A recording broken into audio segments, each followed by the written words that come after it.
एकै सबैभन्दा ठुलो त्रिशूल रहेको भैरवस्थान मन्दिर छ। यहाँहरू 500 वर्ष अगाडि स्थापना भएको त्यो भैरवस्थान मन्दिर हो र नेपालमा सेन वंशहरूले शासनको सुरुवात गरेको। लगभग नेपालमा सेन वंशहरूले 496 वर्ष शासन गर्दा सुरुवाती अवस्थामा पाल्पा जिल्लाको रिब्दीकोट गाउँपालिकाको रिब्दीकोट भन्ने डाँडाबाट त्यो शासनको सुरुवात भएको। त्यसरी रिब्दीकोट गाउँपालिका सेन वंशहरूले शासनको सुरुवात गरेको गाउँपालिका अन्तर्गत पनि पर्दछ र रिब्दीकोट गाउँपालिकामा रिब्दीकोट गाउँपालिकाको क्षेत्रफल 124.55 वर्ग किलोमिटर र जनसङ्ख्या 15,476 छ र रिब्दीकोट गाउँपालिकामा 8वटा वडा पुरानो 8वटा गाविसहरू मिलेर 8वटा वडा छन् र त्यो रिब्दीकोट गाउँपालिका समग्रमा के छ भने कृषि, त्यहाँका सबै नागरिकहरूको आम्दानीको मुख्य स्रोत कृषि, जीवनयापनको मुख्य स्रोत कृषिबाट नै जीवनयापन गर्ने त्यहाँका नागरिकहरूको चाहिँ पेसा हो। त्यसकारण रिब्दीकोट गाउँपालिकाले कृषिलाई नै पहिलो प्राथमिकता दिएर काम गरिरहेको छ।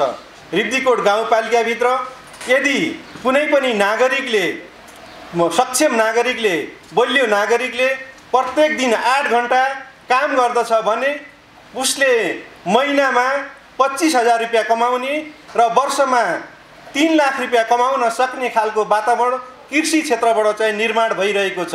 रिब्दीकोट गाउँपालिकाभित्र हामीले प्रत्येक नागरिक यदि कृषकहरूले बाँझो जग्गामा काम गर्न चाहने, बाख्रा पालनमा काम गर्न चाहने अनि त्यसपछि खेतीहरूमा काम गर्न चाहने गर्नुहुन्छ भने हामीले अनुदानका विभिन्न प्याकेजहरू लिएर चाहिँ काम गरिरहेका छौँ।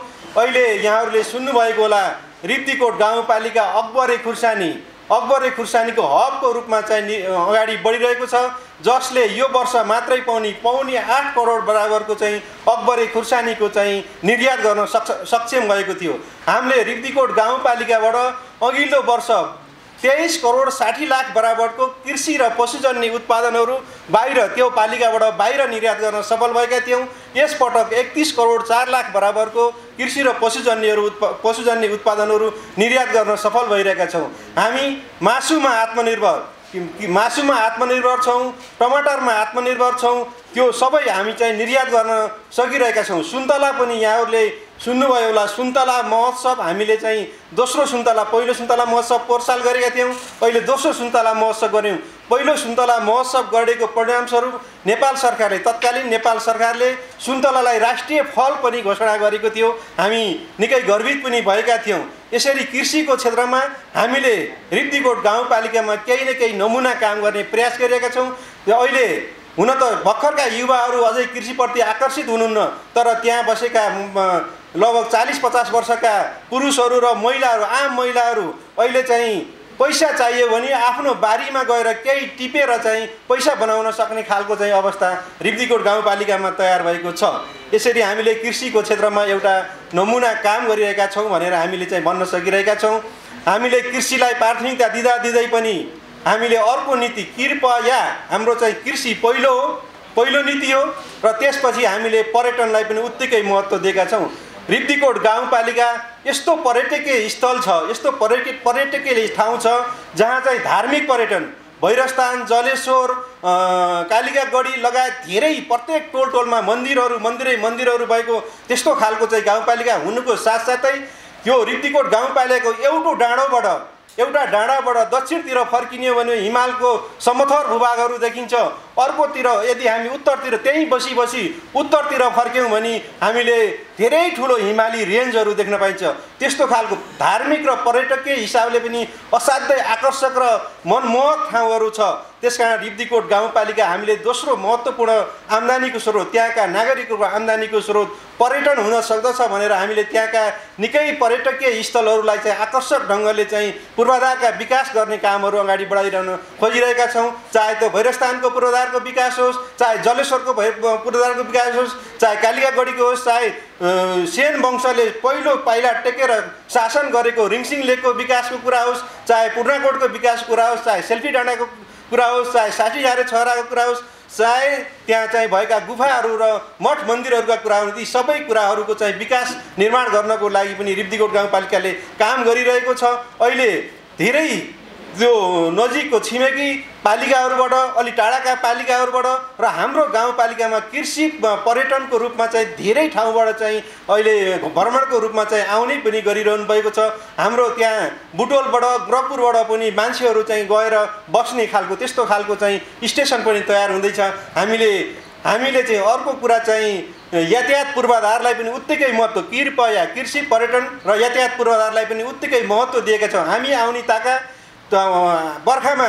बर्खाको बेलामा चाहिँ अरू त सबै वडा सदरमुकामसम्म बाटो जान सकिन्थ्यो, तर 3वटा वडा सदरमुकामसँग एउटा फेकमा, एउटा ठिमुरेमा र एउटा चाहिँ खियाको चाहिँ शान्ति चौरमा हामी चाहिँ जान सक्न अलि अप्ठ्यारो थियो। अहिले सजिलो गरी जान सक्ने चाहिँ व्यवस्था गरिएको छ सबै ठाउँमा, चाहे बर्खामा होस् चाहे हिउँदमा त स्वाभाविक रूपमा छ, बर्खामा पनि सजिलो गरी आउन जान सक्ने गरेर हामीले बाटो पूर्वाधारको निर्माण पनि गरेका छौँ। अरू भौतिक पूर्वाधार जस्तो यति बेलासम्म त्यहाँ पिचहरू अघिल्लो 79सम्म त्यहाँ पिचका कुराहरू त्यति धेरै मात्रामा थिएन, तर चाहिँ अहिले धेरै मात्रामा 10औं गुणा पिचहरू पनि भएको छ। धेरै पूर्वाधारका क्षेत्रमा पनि हामीले राम्रो काम गरिरहेको अवस्था छ।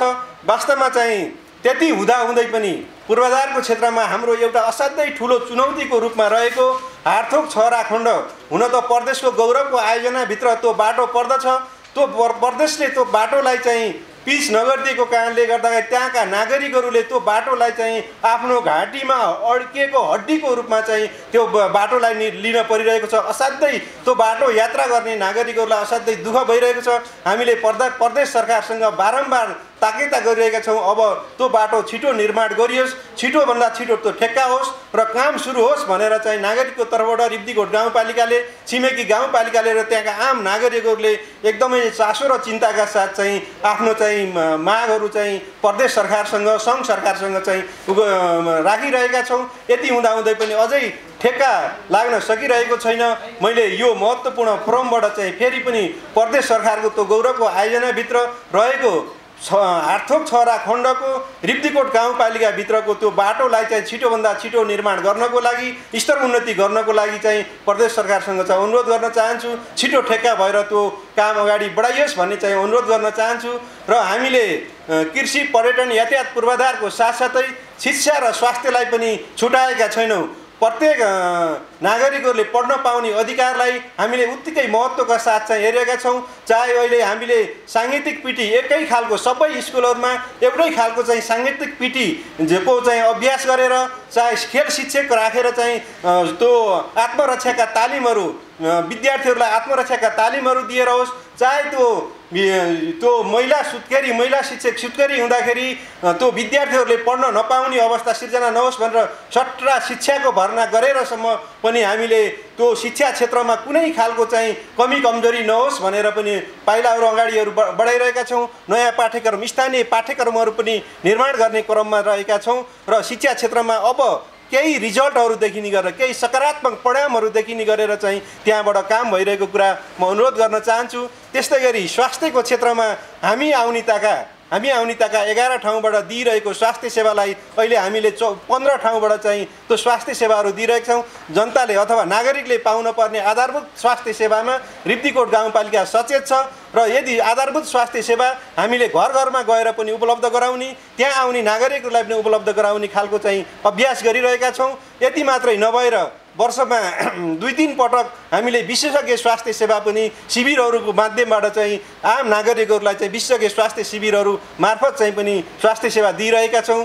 त्यस्तै गरी सुशासनको क्षेत्रमा विशेष गरी अहिले नागरिकहरूले चाहिँ प्रत्येक शासकहरूलाई अथवा चाहिँ प्रत्येक शासन गर्ने मान्छेहरूलाई उठाइरहने कुराको रूपमा रहेको सुशासनको क्षेत्रमा, सेवा प्रवाहको क्षेत्रमा कुनै पनि हालतले हाम्रो कमजोरी नहोस् भनेर हामीले त्यही खालको अभ्यासहरू गरेका छौँ। कुनै पनि नागरिक यदि हाम्रो कार्यालयमा, हाम्रो चाहिँ गाउँपालिका, हाम्रो वडापालिकामा चाहिँ सेवा लिन आउँछ भने उसले तुरुन्तै सेवा पाउने खालको वातावरण तयार हुनुपर्दछ। यदि सेवा दिन सकिँदैन भने के कारणले दिएको होइन त्यो कुरा चाहिँ स्पष्ट रूपमा चाहिँ भन्न सक्नुपर्छ र त्यो नागरिकले चित्त बुझाएर जान सक्ने अवस्था सिर्जना हुनुपर्दछ भनेर हामीले त्यही खालको निर्देशन गरेका छौँ र त्यही खालको अभ्यास गरिरहेका छौँ। रिब्दीकोट गाउँपालिकाबाट कुनै पनि नागरिकले सेवा नपाउने अथवा सेवामा चाहिँ कन्जुसाइ हुने अथवा सेवा ढिला हुने यस्तो खालको वातावरण नहोस् भनेर हामी असाध्यै सचेत छौँ। त्यस्तै गरी हामीले चाहिँ भ्रष्टाचार शून्य छ, भ्रष्टाचारमा शून्य सहनशीलता, कुनै पनि हालतले काममा गुणस्तरीय काम हुनै पर्दछ र भ्रष्टाचार शून्य हुनुपर्दछ भन्ने कुरालाई पनि हामीले गरेका छौँ, कडाइका साथ लागू गरेका छौँ। आम नागरिकले महसुस गर्ने गरेर त्यहाँ काम क्वालिटीको काम भएको छ, गुणस्तरीय काम भएको छ र त्यहाँबाट सेवा राम्रोसँग पाइएको छ भन्ने कुराको चाहिँ अनुभूति गर्ने गरेर हामीले काम गर्ने प्रयास गरिरहेका छौँ। र यति हुँदाहुँदै पनि धेरै खालका चाहिँ हाम्रा नागरिकका चाहिँ इच्छा आकाङ्क्षाहरूलाई हामीले सम्बोधन गरिरहन सकिरहेका छैनौँ, किनभने हामीसँग सीमित स्रोत र साधनले असीमित इच्छा र आकाङ्क्षाहरू परिपूर्ति गर्नुपर्ने छ। त्यसकारण पनि ती असीमित इच्छा आकाङ्क्षा परिपूर्ति गर्नको लागि हामीले हाम्रो चाहिँ भन्दा माथिल्लो सरकार, प्रदेश सरकार, लुम्बिनी प्रदेश सरकार र सङ्घीय सरकारसँग चाहिँ विभिन्न चरणमा चाहिँ हाम्रा मागहरू, हाम्रा चाहिँ आवश्यकताहरू, त्यहाँका नागरिकले चाहिँ चाहना राखेका कुराहरूको बारेमा हामी विभिन्न माध्यमबाट र हामी आफै काठमाडौँ आएर दाङमा गएर यी सबै खालका चाहिँ कामहरू गरिरहेको अवस्था छ।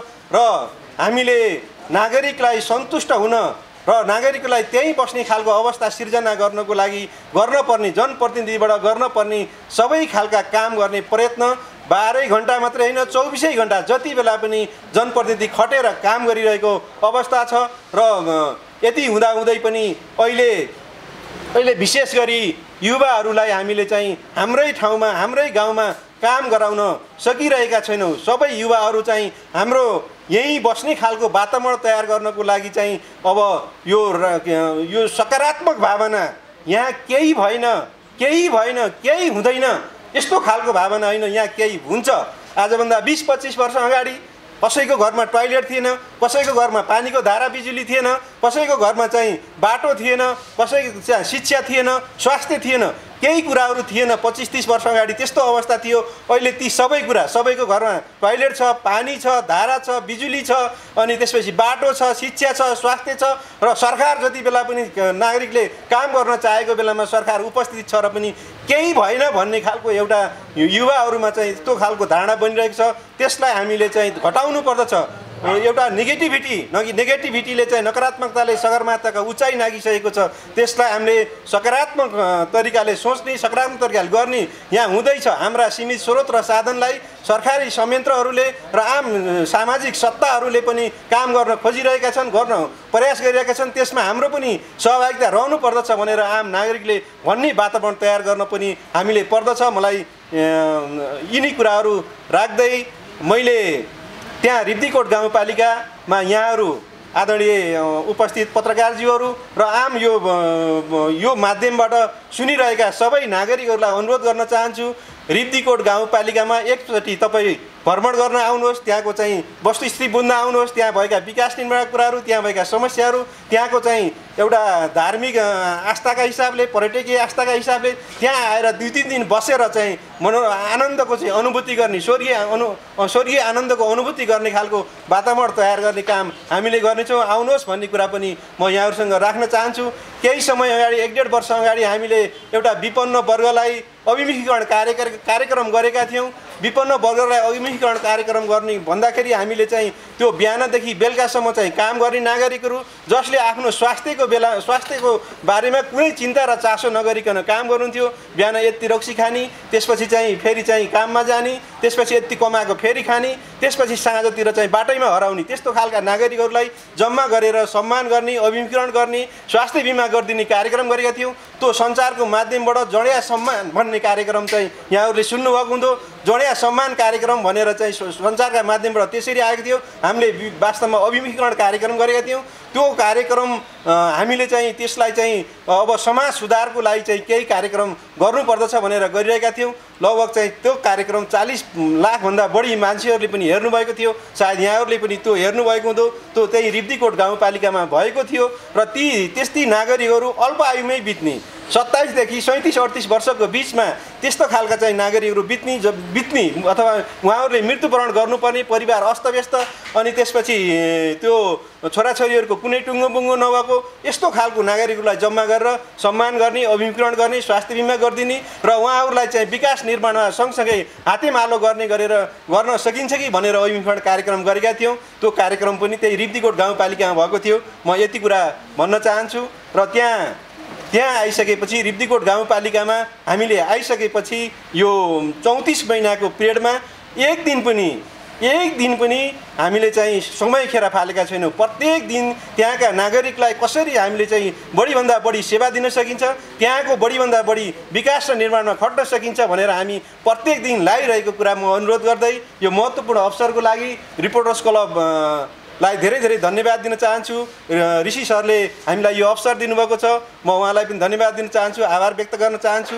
यहाँहरू सबैलाई म पाल्पा जिल्लाको रिब्दीकोट गाउँपालिका, जसलाई पहाडको रानी भनेर भनिन्छ, त्यो ठाउँमा चाहिँ यहाँहरू भ्रमण गरिदिनु होला, यति अनुरोध गर्दै आफ्ना भनाइहरू अन्त्य गर्छु। धन्यवाद, नमस्कार। धन्यवाद।